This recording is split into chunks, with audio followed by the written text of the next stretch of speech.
Good morning to all. இந்த இனிய காலை பொழுதிலே மேடையிட்டிருக்கும்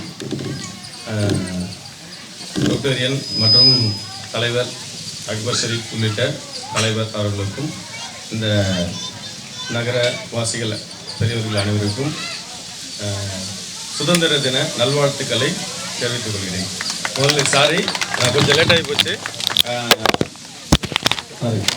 கலெக்டர் அந்த சுதந்திரம் நம்ம வந்து இந்த சுதந்திரம் வாழறதுக்கு நம்ம முன்னோர்கள் வந்து சுதந்திர தியாகிகள் வந்து ரொம்ப கஷ்டப்பட்டு இந்த சுதந்திரத்தை வாங்கி கொடுத்துருக்காங்க இல்லையா? அதை வந்து நம்ம சந்தோஷமாக ஏற்றுக்கணும். நம்ம என்ன எழுத பேச எந்த விதமான ரைட்டராக இருக்கலாம், நீங்கள் பாடலாம், எந்த ஒரு மதத்தையும் தரலாம். அதற்கான ஃபண்டமெண்டல் ரைட்ஸ், அடிப்படை உரிமைகள் வந்து நம்மளுக்கு கொடுத்துருக்காங்க பெரியவர்கள். அதை வந்து நம்ம நல்ல விதமாக பயன்படுத்தினோம். உங்கள் தெருவுக்கு அடுத்த முறை வரும்போது ஒரு அரசாங்க அதிகாரி கண்டிப்பாக இந்த தெருவில் இருக்கணும்னு என்னுடைய ஒரு ஆவல். அதனால் ஆவலுன்னு நான் நம்புகிறேன். கடவுளை நான் வேண்டிக் கொள்கிறேன். நல்லா படிங்க. பெற்றோர்களுக்கு கீழ்ப்படிதல் உள்ள மகன்களாகவும் மகள்களாகவும் இருக்கணும். ஓகே, கடவுளை வந்து எல்லா ஆசீர்வாதத்தையும் உங்களுக்கு கொடுத்துருவாரு. நீங்கள் பெரியவர்களுக்கு தர வேண்டிய மரியாதையை கொடுத்தா கடவுள் வந்து உங்களுக்கு தர வேண்டிய ஆசீர்வாதங்கள் அனைத்தையும் வந்து உங்களுக்கு கொடுத்து ஒரு உயர்ந்த இடத்துக்கு கொண்டு போய் வைப்பார். கிட்டத்தட்ட 6 இடத்தில் சென்று வந்திருக்கிறேன். அதில் 2 இடம் மட்டும்தான் நான் கொடியேற்ற முடிந்தது. மீதி இடம் என்றால் நீங்கள் கொடியை ஏற்றுக்கொள்ளுங்கள், ஏற்றிவிடுங்கள், நான் வந்து கலந்து கொள்கிறேன் என்று கலந்து கொண்டு இந்த விழாவிற்கும் என்னை அழைத்ததற்கு மிக்க சந்தோஷம். கிட்ட 3 வருடமாக இந்த விழாவுக்கு நான் வந்து கொண்டிருக்கிறேன். அவர்கள் சொன்னார், பெரிய பெரிய இடமெல்லாம் வந்து கொடியேற்றுகிறார்கள், இது சிறிய இடம் என்று. கொடி என்பது ஒரே ஒரு தான், அது ஏழை பணக்காரங்களாம் கிடையாது. அந்த கொடிக்கு நம்ம கொடுக்குற அந்த மரியாதையும், இந்த நாட்டுக்கு கொடுக்குற மரியாதையும், இந்த நாட்டின் மீது உள்ள பற்றும், இந்த நாட்டிற்காக நான் செய்யும் தியாகமும் ஒருபோதும் மாறாது. என்னுடைய உயிரும் கொடுக்க நாங்கள் அந்த தயங்க மாட்டோம். இந்த குடியரசு தின விழாவை முன்னிட்டு ஐயா அவர்கள் வருவதாக சொன்னார். இப்போதுதான் மாவட்ட ஆட்சியர் வந்து எதிரில் பார்த்தேன். தன் உடையை மாற்றிக்கொண்டு வருவார் என்று நினைக்கிறேன். இந்த விழாவை நடத்தும் நண்பர்களுக்கு நான் நன்றி சொல்ல கடவுப்பட்டிருக்கிறேன். நம்ம சிறப்பாக, ஏன்னா நாட்டுப்பற்று உள்ளவர்களுக்கு தான் இந்த போல சில விஷயங்கள் எல்லாம் செய்ய முடியும். அதுக்காக நாட்டுப்பற்று இல்லைன்னு நான் சொல்ல முடியாது. நேரம் இல்லாத காரணத்தான் அதை போல் செய்ய இயலவில்லை. மற்றும் இந்த விழாவிற்கு வந்திருக்கும் இந்த பகுதி மக்களுக்கும் மற்றும் என்னுடைய நண்பர்களுக்கும், என்னுடைய நண்பர் சதீஷுக்கும் நான் நன்றி சொல்ல கடமைப்பட்டிருக்கிறேன். மேலும் இந்த பகுதியில் நிறைய விஷயங்கள் செய்ய வேண்டியிருக்கிறது. அது சதீஷ்னால் முடியும் என்று நான் நினைக்கிறேன். நான் சமீபத்தில் ஒரு 10 நாளைக்கு முன்னாடி இந்த வெயில் வரும்போது எல்லா தண்ணீரும் மேலோட்டமாக போய்கொண்டு வண்டிகள் சரியாக போட முடியாமல் மக்கள் தவித்து கொண்டிருக்கிறார்கள்.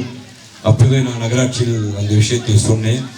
எதற்காக அந்த தண்ணீர் உள்ளே வருகிறது என்று அவர்கள் பழுது பார்க்கிறேன் என்று சொல்லியிருக்கிறார்கள். இந்த விழாவிற்கு அழைத்ததுக்கு நன்றி. நன்றி, வணக்கம். உங்களுக்கு வந்துட்டு சிறந்த பண்டிகை ஒரு இஸ்லாமியராக இருந்தால் அது ரம்ஜானாக இருக்கும், ஒரு ஹிந்துவாக இருந்தால் அது தீபாவளியாக இருக்கும், ஒரு கிறிஸ்துவனாக இருந்தால் அது கிறிஸ்துமஸாக இருக்கும். ஆனால் இந்தியனாக இருந்தால் ஒரே ஒரு பண்டிகை சுதந்திர தின விழா மட்டும்தான். It is the only country, secularism country. அப்படின்னா என்ன அர்த்தம்னாக்கா, இந்த நாடு மட்டும்தான் மதங்களை கடந்து இனங்களை கடந்து அதுக்கப்புறம் பார்த்தீங்கன்னாக்கா எல்லாவற்றையும் தாண்டி எங்கேயுமே உலகத்திலே இல்லாத ஒரு சாத்தியக்கூறு இந்திய நாட்டில் இருக்குது. அது என்ன ஒரு விஷயம் மட்டும் உங்களுக்கு புரியும் படி சொல்றேன். நீங்கள் வந்துட்டு மெட்ராஸில் ட்ரெயின் ஏறிங்கன்னாக்கா ஒரு 150-200 கிலோமீட்டர் தாண்டிங்கன்னா ஆந்திரா வந்துடும். அங்கிருந்து ஒரு 250 கிலோமீட்டர் போனீங்கன்னாக்கா கர்நாடகா வரும். ஆனால் ஒவ்வொரு மாநிலத்திலும் ஒவ்வொரு மொழி இருக்கும். நீங்கள் வந்துட்டு இங்கிலாண்டில் போனீங்கன்னாக்கா இங்கிலீஷ் மட்டும்தான் பேசுவாங்க. ரஷ்யாவில் போனீங்கன்னா ரஷ்யா மட்டும்தான் பேசுவாங்க. ஆனால் இந்தியாவில் மட்டும் 834 மொழிகள் பேசும் ஒரே நாடு இந்தியா நாடு. அது என்னங்க அது? நீங்க வந்துட்டு 834 மொழி பேசுறது பெரிய விஷயமா? ஆமா, உண்மையிலே பெரிய விஷயம். ஏன்னாக்கா இங்க பாய் வந்துட்டு அவருடைய ட்ரெடிஷனல் ட்ரெஸ்ல வந்திருக்காரு, நாய் வந்துட்டு ஒரு ட்ரெஸ்ல வந்திருக்காரு, இன்னொருத்தர் வந்துட்டு வேட்டியில வந்திருக்காரு. ஆனாலும் ஒரே மேடையில் அமர்ந்திருக்கிறோம். இது எந்த நாட்டிலையும் கிடையாது. இங்க பாத்தீங்கன்னா சாலமன் வந்துட்டு ஒரு கிறிஸ்துவர், அப்ப பாய் வந்துட்டு ஒரு இஸ்லாமியர், நான் ஒரு இந்து. ஆனால் ஒரே மேடையில் அமர வைக்கிறது இந்தியாவில் மட்டும்தான். The country is a university and diversity. அப்படி என்றால் வேற்றுமையில் ஒற்றுமை காணும் ஒரே நாடு இந்திய நாடு. இன்னைக்கு பாத்தீங்கன்னா தினம் தினம் காங்கிரஸ் ஒரு கட்சியாக இருக்கலாம், பிஜேபி ஒரு கட்சியாக இருக்கலாம், கம்யூனிஸ்ட் ஒரு கட்சியாக இருக்கலாம். ஆனால் இந்தியா என்ற ஒரு நாடு வரும்போது எல்லா கட்சியுமே சேர்ந்து இந்த நாட்டின் ஒரு பிடி மண்ணை கூட நாங்கள் அடுத்தவருக்கு கொடுக்க மாட்டோம் என்று கூறுகின்ற ஒரே நாடு இந்தியா நாடு. வெளியில பேசிக்கலாம், 1000 பேசிக்கலாம், நமக்குள்ள வந்துட்டு சில மனஸ்தாபங்கள் மனக்குழப்பங்கள் இருக்கலாம். ஆனால் நம்மளை போல ஒரு ஒற்றுமையான நாடு உலகத்தில் எங்கேயுமே கிடையாது. ஏன் கிடையாது? இங்க மட்டும்தான் வந்துட்டு பாத்தீங்கன்னா உலக வல்லரசு நாடு எதுனாக்கா, நீங்க வந்துட்டு நாளைக்கு தயவு செய்து இந்த குழந்தைங்களெல்லாம் சொல்றேன், உங்க டீச்சரோ உங்க வாத்தியாரோ உங்களுடைய அப்பாவோ அம்மாவோ யார் கேட்டாலும் வேற நாட்டில் கேட்டாலும் who is the powerful country in worldனாக்கா இந்தியான்னு சொல்லுங்க. ஏன் நாங்கள் அது காரணத்தை நான் சொல்றேன், அதுவும் கேட்டுங்க.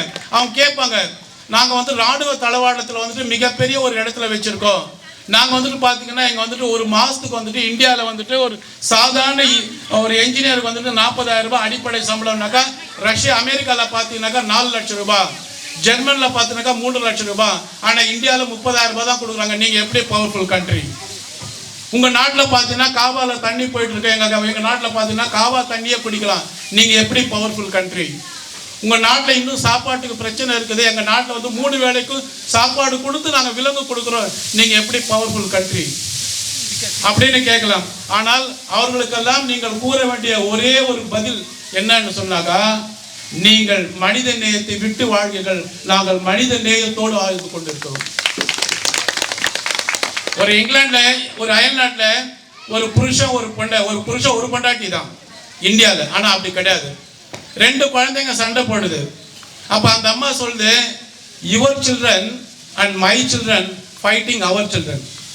உங்களை அர்த்தம் புரியலன்னு நினைக்கிறேன். அதாவது உங்களுக்கு சொல்றேன், கேளு பாப்பா. உங்களுடைய குழந்தையும் என்னுடைய குழந்தையும், அப்பா குழந்தை வேற அம்மா குழந்தை வேற. அப்போனா அந்த உறவுகள் வந்துட்டு எவ்வளவு மோசமான உறவு.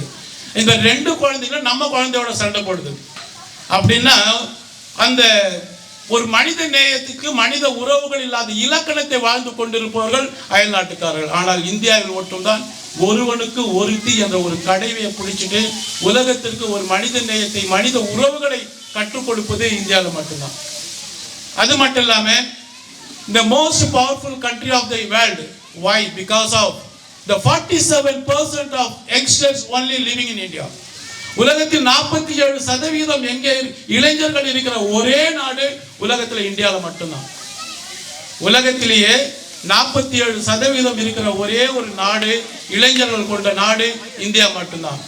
ஒரு ஆய்வின் படி ஒரு விஷயம் சொல்றேன் கேளுங்க.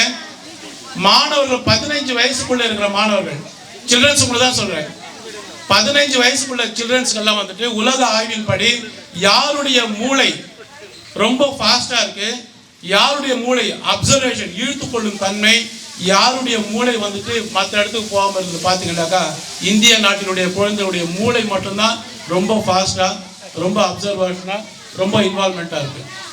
ஸோ இப்படிப்பட்ட ஒரு பெருமையான நாட்டில், ஒரு அருமையான நாட்டில், மனித நேயமிக்குள்ள நாட்டில், இளைஞர்கள் வந்துட்டு உலகத்தில் அதிகமாக உள்ள நாட்டில் இந்த நாடு மட்டும்தான் அதிகமான குளிர் கிடையாது, அதிகமான வெப்பம் கிடையாது, அதிகமான வெள்ளம் கிடையாது, அதிகமான பனியும் கிடையாது. எல்லாமே சார்ந்த கலவை இந்தியா மட்டும்தான். இந்தியாவில் மட்டும்தான் வந்து கனிம வளம் உலகத்திலேயே அதிகமாக இருக்கிற ஒரே நாடு கனிம வளம். இந்தியாவில் மட்டும்தான் பசங்களுக்கு அப்சர்வேஷன், அதாவது மூளை ரொம்ப ஷார்ப்பாக இருக்கிற ஒரு நாலேஜ் யாருக்கிட்ட இருந்தால் இந்தியாவில் மட்டும்தான். இந்தியாவில் மட்டும்தான் தேசப்பற்றும் மனிதப்பற்றும் மனித நேயம் மிகச்சிறப்பாக இருக்கு. Now I am really proud of you, Tamim Ansari and Satish and those guys. Why I am going to salute for you? Because of the small city you are going to hosting the national flag. Really I am proud of you. அதாவது ஒரு இதுதாங்க ஒரு நாடு வளர்ச்சி என்றதுன்னா, ஒரு தெருமுனையில் தேசிய கொடியை ஏற்றுகிறார்கள் என்றால் அந்த நாடு வந்து நாட்டுடைய பற்றை ஊக்குங்க.